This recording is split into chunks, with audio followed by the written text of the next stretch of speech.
also has to happen in my work.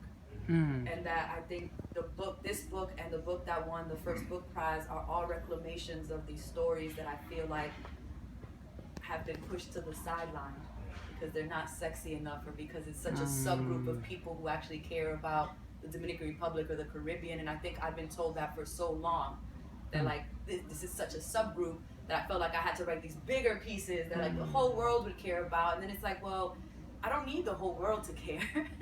I need to care. And then I found that like a couple other people care, and then I found that actually people care the most about what's really specific. And I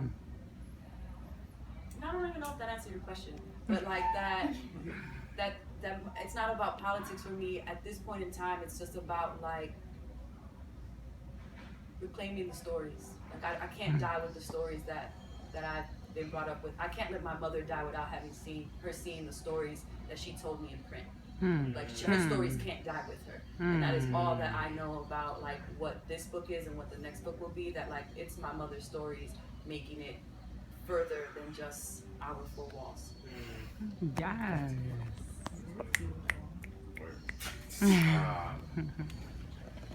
Yeah, no, I think that like all of us, I think my politics are like ever evolving, and I think that as there have been for many of us, like there's very sort of like specific demarcation in my politics in the sort of like pre-Mike Brown era and the post-Mike Brown era.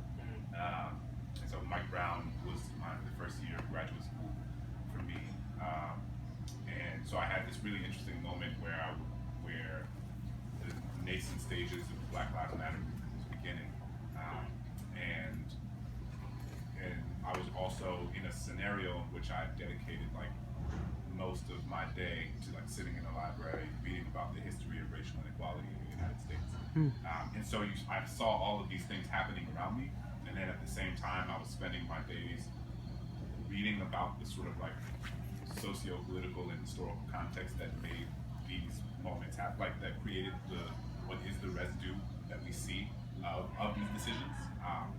And it was just so illuminating for me in ways that I am only now coming to sort of fully understand, because I was kind of in this moment where I was just like man, we're not crazy, you know, like, and it's interesting because we all grow up, we got like